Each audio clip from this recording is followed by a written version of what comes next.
Hello everyone, welcome back to my channel. My name is Lydia, and if you're watching for the first time, you're welcome. Also, if you're an old and returning subscriber, you're also welcome. So guys, I'm excited to share that I marched into residency internal medicine, and yes, I am happy, grateful to God, grateful to my friends and family.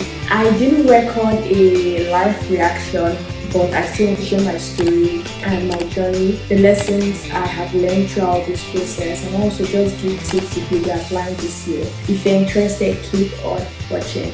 So let's start with my background and journey.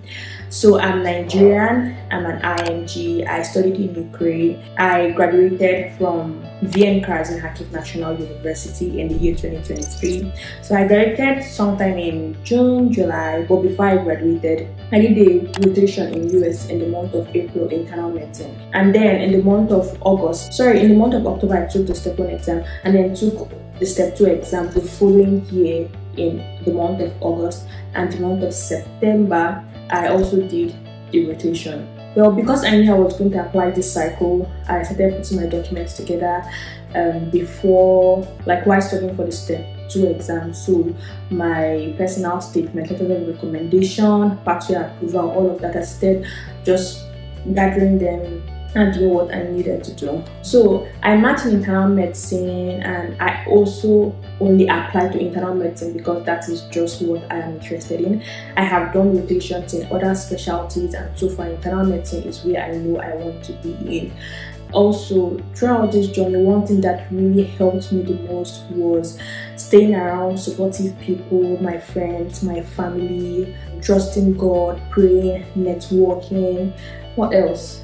Yes, and studying effectively for the step exam, because that also played a huge role in the match process. So about application, I applied to 111 programs. You don't need to apply that much, but I applied to 111 programs, and then I got interviews, and yes, did my interviews and just waited for the whole process to be over, and then waited for the result in March. So for tips, about the tips if you will be applying this year, or just tips in general for anyone interested in this process. If you're a medical student, I'll say you can start studying for step 1 alongside with your exam, but just make sure that your school is priority, because you need to pass your school exams, right? That is even more important than the USMLE. So just focus on your school, passing the basic sciences, and then you can start incorporating the step study into your own school study. If you're an IMG like me, take the step exams.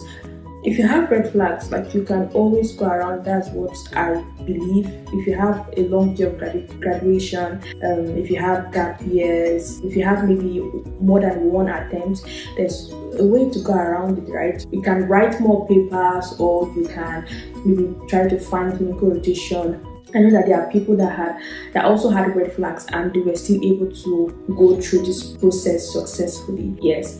So if you match like me, it's been nice to know where you match at, and also what specialty you match into.